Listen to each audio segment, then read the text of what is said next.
सभी शिक्षक साथियों को नमस्कार। 2026-27 यूडाइस प्लस किस प्रकार से हम अपडेट करेंगे घर बैठे मोबाइल से। सर्वप्रथम गूगल ब्राउज़र पर हमें यूडाइस लिखना है और यहाँ पर क्लिक कर देना है।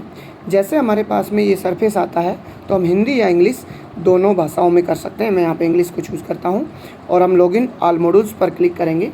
जैसे हमने लॉगिन ऑल मॉड्यूल्स पर क्लिक किया तो हमारे सामने ये सरफेस हमारे सामने ओपन होगा, जिसमें सेलेक्ट स्टेट का ऑप्शन आएगा। जैसे ही हम सेलेक्ट स्टेट के ऑप्शन को क्लिक करते हैं तो हमारे सामने पूरे सेलेक्ट ओपन होते हैं। जिस भी सेलेक्ट का यूडाइस हम भर रहे हैं उस स्टेट को हम यहाँ पे चूज करेंगे। जैसे मैंने राजस्थान को चूज किया है और गो बटन पर क्लिक कर देंगे। जैसे हम गो बटन पर क्लिक करते हैं साथियों तो हमारे सामने 4 प्रकार के मॉड्यूल्स आते हैं। लॉगिन स्कूल मैनेजमेंट सबसे पहले इस प्रकार, दूसरा आएगा प्रोफाइल एंड फैसिलिटीज़ अपडेट, तीसरा आएगा टीचर मॉड्यूल और इसके बाद में जो अंतिम आता है वो आता है स्टूडेंट मॉड्यूल।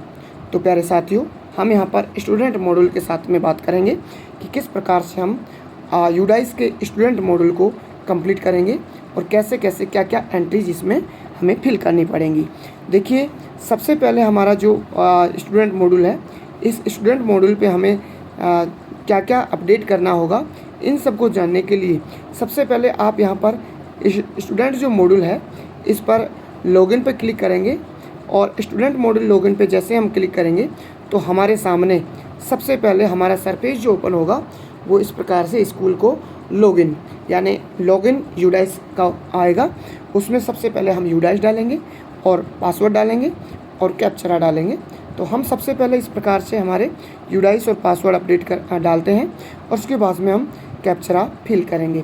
जैसे हमने यहाँ पर ये कैप्चरा डाला, साइन इन पर हम क्लिक करेंगे तो हमारे सामने ये सरफेस आ जाएगा।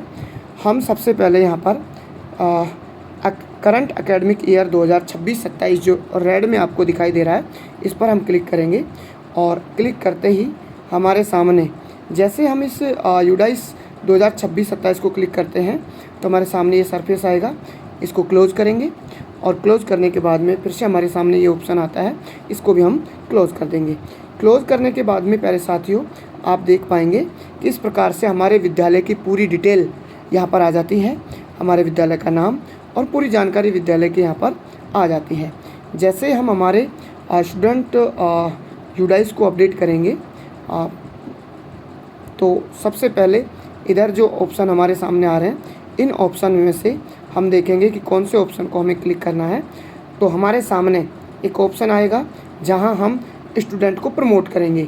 स्टूडेंट को प्रमोट करने के लिए जो हमारे सामने ऑप्शन आएगा उसको अगर हम यहाँ पर देखें, अब हम सबसे पहले यहाँ पर स्टूडेंट मूवमेंट एंड प्रोग्रेशन पर क्लिक करेंगे और जैसे क्लिक करने के सामने हमारे प्रमोट करने का यहाँ पर यूडाइस की भाषा में प्रोग्रेसिव एक्टिविटी पर हम क्लिक कर देंगे और जैसे ही हम प्रोग्रेसिव एक्टिविटी पर क्लिक करते हैं तो क्लिक करने के साथ में हमारे सामने जो ऑप्शन ओपन होगा इस प्रकार से ये ऑप्शन आता है और इसमें हम प्रोग्रेसिव मॉड्यूल गो पर क्लिक करेंगे और जैसे ही प्यारे साथियों हम इस गो बटन पर क्लिक कर देते हैं तो हमारे सामने सेलेक्ट क्लास और सेलेक्ट सेक्शन का ऑप्शन आता है। सेलेक्ट क्लास हम यहाँ पर चूज करेंगे, जो भी हम क्लास लेना चाहेंगे उस क्लास को यहाँ पर ले सकते हैं और जैसे ही क्लास को चूज करेंगे सेलेक्ट सेक्शन चूज करेंगे और इसके बाद में गो बटन पर क्लिक कर देंगे। जैसे इस गो बटन पर हमने क्लिक किया तो हमारे सामने जो अगला सरफेस होगा वो इस प्रकार से होगा कि हम बच्चे की अगली जो रिपोर्ट भरना चाहेंगे, कौन कौन सी डिटेल हम बच्चे की भरना चाहेंगे, उनको अगर हम देखना चाहें तो सबसे पहले देखिए, जो एक एक बच्चा है हमारा कक्षा में, प्रत्येक बच्चे को यहाँ पर अपडेट करना है। लेकिन मैं आपको बता दूं कि कौन कौन सी डिटेल आपके पास में होगी तब आप यूडाइस में इस बच्चे को प्रत्येक बच्चे को अपडेट करना चाहेंगे। प्रोग्रेसिव स्टेटस में सबसे पहले हम सेलेक्ट करेंगे तो यहाँ पर एक ऑप्शन आता है और जैसे हमारे पास में प्रमोटेड या बाय एग्जामिनेशन का ऑप्शन या नॉट प्रमोटेड भी कर सकते हैं, तो हमने एग्जामिनेशन के थ्रू प्रमोट करने का ऑप्शन चूज किया। इसके अलावा आपको पिछली क्लास की परसेंटेज जो है पता होना चाहिए बच्चे की। इसके साथ ही डे स्कूल ऑफ अटेंडेंस यानी पिछले साल कुल वित्त वर्ष में कितने दिन स्कूल जो है रही है, तो डे स्कूल ऑफ अटेंडेंस वो भी हमारे पास में होनी चाहिए। ये प्रत्येक ज़िले की अलग अलग हो सकती है क्योंकि जिला कलेक्टर के आदेश के तहत कई प्रकार की छुट्टियां यहाँ पर अलग अलग जिलों में आती हैं, तो वो अलग अलग हो सकती हैं। हम हमारे रजिस्टर से देखकर और इसको फिल कर सकते हैं। इसके बाद में हम अगर देखेंगे तो हमारे सामने एक ऑप्शन और आता है, जो भी लास्ट ऑप्शन आता है, और इसको जैसे हम सेलेक्ट करेंगे तो हमें देख पाएंगे कि इसमें जिस बच्चे को हम टीसी काटते हैं तो टीसी पर क्लिक करेंगे, क्योंकि बच्चे को मॉड्यूल्स में अपडेट करना है।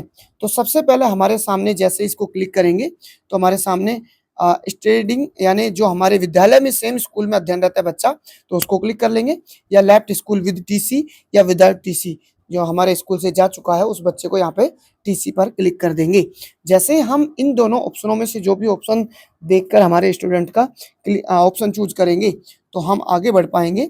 और इस प्रकार से आप सेक्शन को चूज कर लेंगे, और सेक्शन चूज करने के बाद में यहाँ पर इस बच्चे को पर्टिकुलर जो बच्चा है इसको हम अपडेट करेंगे।